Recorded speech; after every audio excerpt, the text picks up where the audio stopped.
A graça e paz, bem-vindos a mais um devocional, mais um momento em que a gente para ler a palavra do Senhor e refletir naquilo que o Senhor tem para as nossas vidas. Vamos começar com oração? Senhor, obrigado por mais esse dia, por mais essa oportunidade de ler a tua palavra, que o teu Espírito nos guie, que nós possamos aprender cada vez mais de ti, Senhor. Fica conosco, esse que eu te peço e te agradeço em nome de Jesus. Amém. E vamos para o texto de hoje, que começa lá em 2 Samuel, capítulo 14. Nós leremos até o 15 e 22. Lembrando que Absalão, ele tinha fugido porque ele tinha matado seu irmão Aminon, que tinha violentado seu irmão Tamar, e não tinha, e tinha fugido, tinha deixado desprezado Tamar. Isso fez com que Absalão ficasse furioso, matou ele e fugiu. Agora, Joabe, filho de Zeruia, percebeu que o rei agora desejava ver Absalão. Por isso, mandou trazer de Tecoa uma mulher conhecida por sua sabedoria. Disse-lhe: finja que está de luto, vista roupas de luto e não se perfume. Haja como uma mulher que está lamentando a morte de alguém há muito tempo. Depois, vá até o rei e apresente a história que vou lhe contar. Então Joabe disse o que ela deveria falar. Quando a mulher de Tecoa se aproximou do rei, curvou-se com o rosto no chão e disse: Ó rei, ajude-me. Qual o problema? Perguntou o rei. Pobre de mim, sou viúva, respondeu ela. Meu marido morreu. Meus 2 filhos brigaram no campo.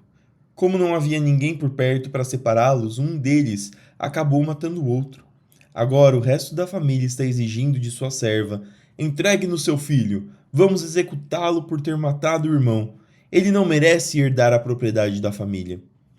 Querem apagar a última brasa que me restou. Se o fizerem, o nome e a família de meu marido desaparecerão da face da terra. Eu cuidarei disso, disse o rei. Vá para casa. A mulher de Tecoa respondeu: Ó meu senhor, o rei, que a culpa caia sobre mim e sobre a família de meu pai, e que o rei e seu trono sejam inocentes. Se alguém criar problemas, traga-o a mim, disse o rei. Eu lhe garanto que ele nunca mais a incomodará. Então ela disse: Por favor, prometa pelo Senhor seu Deus que não deixará o vingador da vítima matar meu filho. Não quero mais derramamento de sangue. Ele respondeu: Tão certo como vive o Senhor, ninguém tocará num fio de cabelo da cabeça de seu filho. Permita-me pedir mais uma coisa ao meu senhor, o rei, disse a mulher. Fale, respondeu ele. Então ela disse: Por que o Senhor não faz pelo povo de Deus o mesmo que prometeu fazer por mim? Ao tomar essa decisão, o Senhor condenou a si mesmo, pois se recusou a trazer para casa seu filho banido. Um dia todos nós morreremos. Nossa vida é como água que, depois de derramada na terra, não pode mais ser recolhida. Mas Deus não apaga a vida. Ao contrário, ele cria meios de trazer de volta aqueles que foram banidos de sua presença. Olha que bonita essa frase que ela diz. Que sabedoria que essa mulher tinha. Um dia todos nós morreremos. Nossa vida é como água que, depois de derramada na terra, não pode mais ser recolhida. E às vezes nós tratamos a nossa vida como se fosse algo que não tem tanto valor, algo que talvez a gente possa receber depois. Às vezes a gente troca coisas que são importantes por coisas que não são tão importantes assim, e às vezes a gente inverte o valor das coisas. Que essas palavras dessa mulher sábia possa nos falar um pouco sobre isso. Um dia nós morreremos. Nossa vida é como água que, depois derramada na terra, não pode mais ser recolhida. A vida que você está derramando, no caso, o modo como nós vivemos a nossa vida, que não pode voltar, nós podemos nos lembrar daquilo que passamos, mas não podemos reviver aquilo que nós já vivemos. Será que você está feliz com a forma que você está vivendo? Será que você tomaria ações diferentes? Será que, se a gente tiver a consciência de que isso que nós passamos não poderá mais voltar, nós aproveitaríamos cada vez mais esses momentos? Mas Deus não apaga a vida, ao contrário, ele cria meios de trazer de volta aqueles que foram banidos de sua presença. Vim suplicar ao meu senhor, o rei, porque outros me ameaçaram. Pensei: talvez o rei me escute e nos livre daquele que desejam nos eliminar da herança que Deus nos deu. Sim, o meu Senhor, o Rei, restaurará nossa paz de espírito. Sei que o Senhor é como um anjo de Deus, capaz de discernir entre o bem e o mal. Que o Senhor, seu Deus, esteja com o rei. Preciso saber de uma coisa, disse o rei. Diga-me a verdade. Sim, ó meu rei. Ó meu senhor, o rei, disse a mulher. Foi Joabe que a mandou aqui? Perguntou o rei. A mulher respondeu: Ó meu senhor, o rei, como posso negar? Ninguém é capaz de esconder coisa alguma do Senhor. Sim, foi Joabe, servo do rei, que me enviou e me disse o que falar. Agiu desse modo para que o Senhor pudesse ver a questão com outros olhos. Mas o Senhor é sábio como um anjo de Deus e entende tudo o que acontece em nosso meio. Então o rei mandou chamar Joabe e lhe disse: Muito bem, vai e traga de volta o jovem Absalão. Joabe se curvou com o rosto no chão e disse: Finalmente sei que obtive o favor do meu senhor, o rei, pois atendeu a meu pedido. Joabe foi a Gessur e trouxe Absalão de volta a Jerusalém. O rei, porém, deu a seguinte ordem: Absalão pode ir para casa, mas não deve vir à minha presença. Portanto, Absalão não viu o rei. Não havia nenhum homem em todo Israel tão elogiado por sua beleza como Absalão. Era perfeito da cabeça aos pés. Cortava o cabelo uma vez por ano por causa de seu peso, 2,4 quilos, segundo o peso real. Tinha 3 filhos e uma filha. Sua filha se chamava Tamar e era muito bonita. Absalão morou 2 anos em Jerusalém sem ver o rei. Então mandou chamar Joabe para pedir que intercedesse por ele. Mas Joabe não quis vir. Mandou chamá-lo de novo e mais uma vez ele se recusou a vir. Então Absalão disse a seus servos: Vão e ponham fogo no campo de cevada de Joabe, que fica junto de minha propriedade. Os servos foram e puseram fogo no campo, como Absalão havia ordenado. Então Joabe foi à casa de Absalão e lhe perguntou: Por que seus servos puseram fogo em meu campo? Absalão respondeu: Eu quero que você pergunte ao rei por que ele me trouxe de Jesur, se não pretendia me receber. Teria sido melhor eu ficar onde estava. Quero ver o rei. Se ele me considera culpado de algo, então que mande me matar. Joabe contou ao rei o que Absalão tinha dito. Por fim, Davi mandou chamar Absalão. Ele veio, curvou-se com o rosto no chão diante do rei, e o rei o beijou. Algum tempo depois, Absalão providenciou para si uma carruagem com cavalos e contratou 50 guardas para servirem como sua guarda de honra. Todas as manhãs, ele se levantava cedo e ia até o portão da cidade.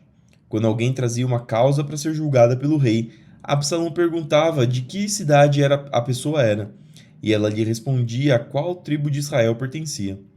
Então Absalão dizia: Sua causa é justa e legítima. É pena que o rei não tenha ninguém para ouvi-la. E dizia ainda: Quem me dera ser juiz, então todos me apresentariam suas questões legais e eu lhes faria justiça. Quando alguém ia se prostrar diante dele, Absalão não o permitia. Ao contrário, tomava-o pela mão e o beijava. Fazia isso com todos que vinham ao rei pedir justiça. E desse modo ia conquistando o coração de todos em Israel. Passados 4 anos, Absalão disse ao rei: Deixe-me ir a Hebrom para cumprir o voto que fiz ao Senhor. Enquanto eu estava em Gessur, na Síria, prometi oferecer sacrifícios ao Senhor em Hebrom, caso ele me trouxesse de volta a Jerusalém. Está bem, disse o rei. Vá e cumpra seu voto. Então Absalão foi a Hebrom. Enquanto estava lá, porém, enviou em segredo mensageiros para todas as tribos de Israel. Eles diziam às pessoas: Assim que ouvirem as trombetas, digam: Absalão foi coroado rei em Hebrom. Absalão levou consigo 200 homens de Jerusalém como seus convidados, mas eles não faziam ideia de suas intenções. Enquanto Absalão oferecia os sacrifícios, mandou chamar Aitófel, um dos conselheiros de Davi que vivia na cidade de Gilo. Em pouco tempo, muitos outros se uniram a Absalão e a conspiração ganhou força. Logo, um mensageiro chegou a Jerusalém para informar Davi. Todo Israel se uniu a Absalão. Então devemos fugir de imediato, ou será tarde demais, disse Davi a seus conselheiros. Rápido! Se sairmos de Jerusalém antes que Absalão chegue, escaparemos e impediremos que ele mate todos os moradores da cidade. O Senhor tem nosso apoio, responderam seus conselheiros. Faça o que lhe parecer melhor. Então o rei e toda sua família partiram de imediato. Ele deixou para trás apenas 10 concubinas para cuidarem do palácio. O rei e todos que o acompanhavam foram a pé e pararam na última casa da cidade, a fim de deixar os soldados do rei passarem e tomarem a dianteira. Também iam com Davi sua guarda pessoal e 600 homens de Gate. Então o rei se voltou para Itai, comandante dos homens de Gate, e disse: Por que você está vindo conosco?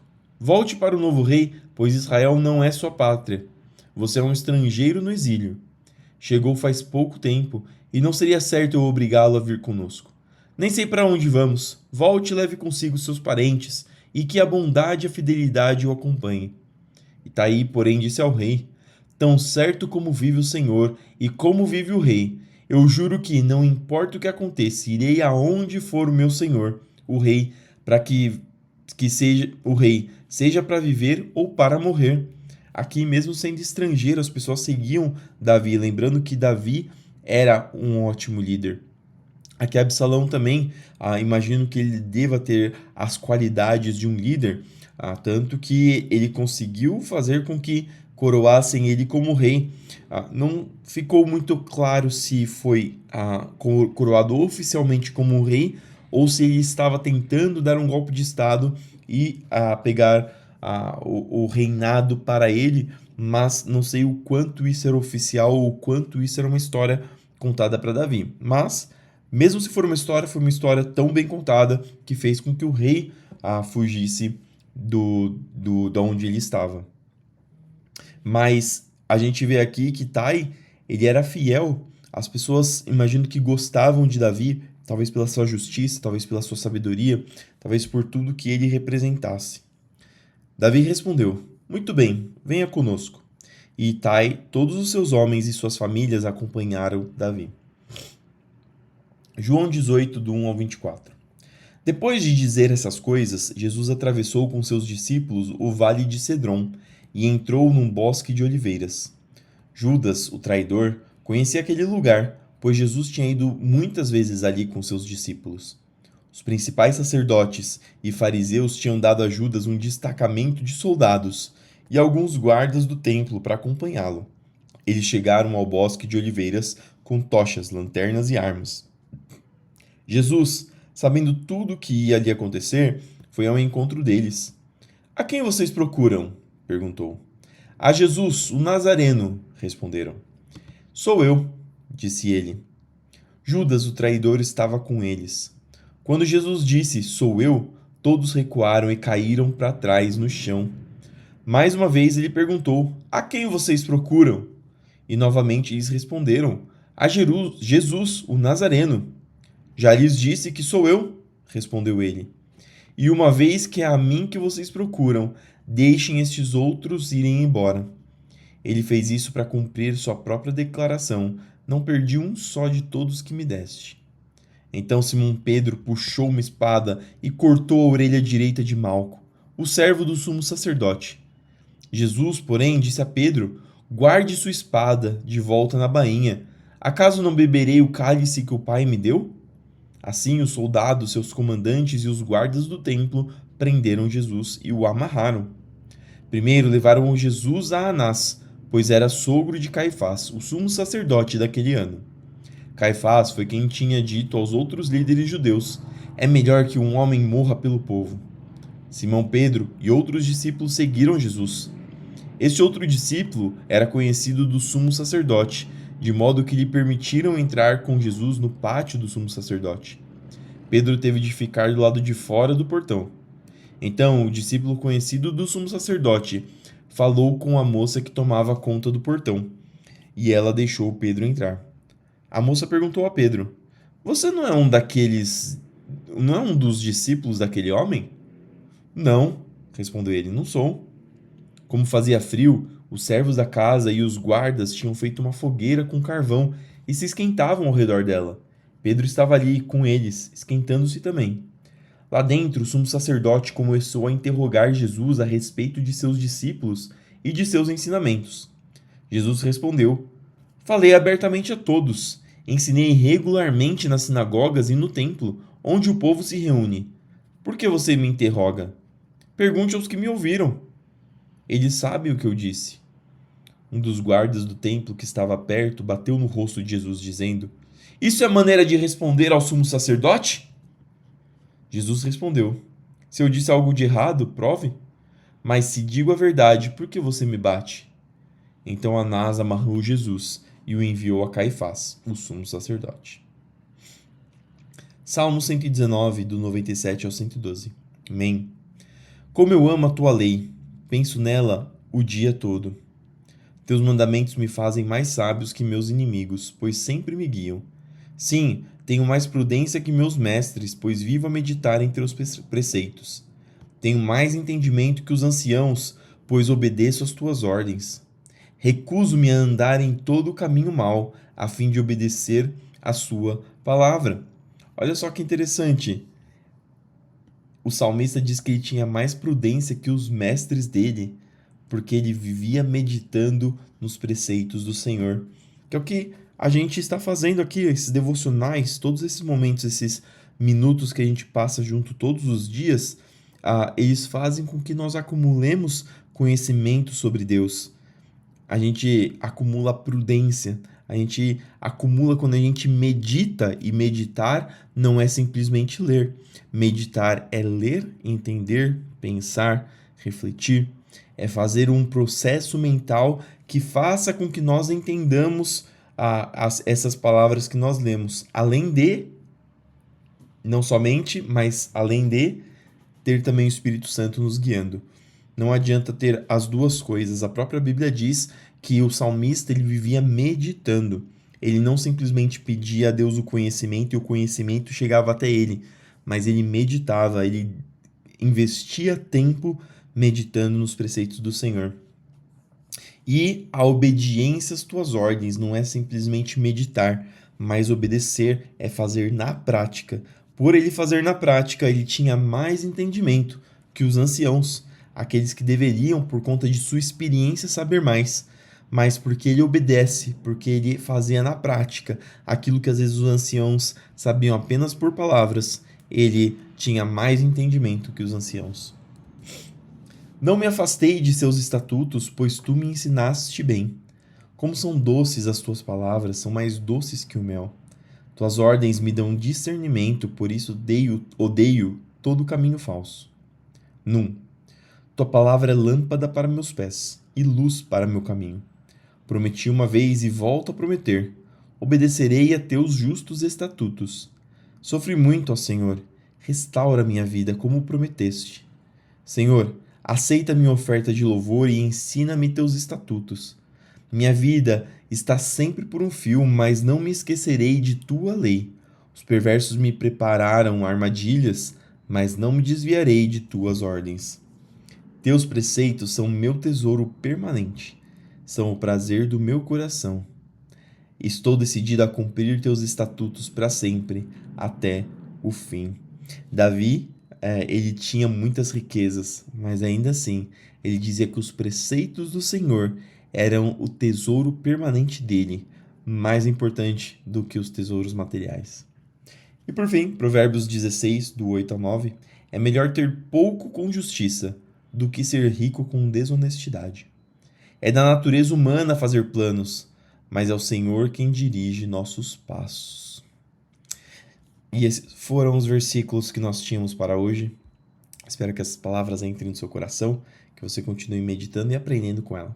Vamos fazer uma oração para terminar esse momento. Senhor, obrigado por mais esse dia, obrigado por mais essa oportunidade de aprender da Tua Palavra, que elas possam entrar em nossos corações, em nossas mentes, e para que possam frutificar, para que nós possamos ensinar a Tua vontade para outras pessoas, para que elas possam ter a verdadeira transformação que só recebemos pelo Teu Espírito.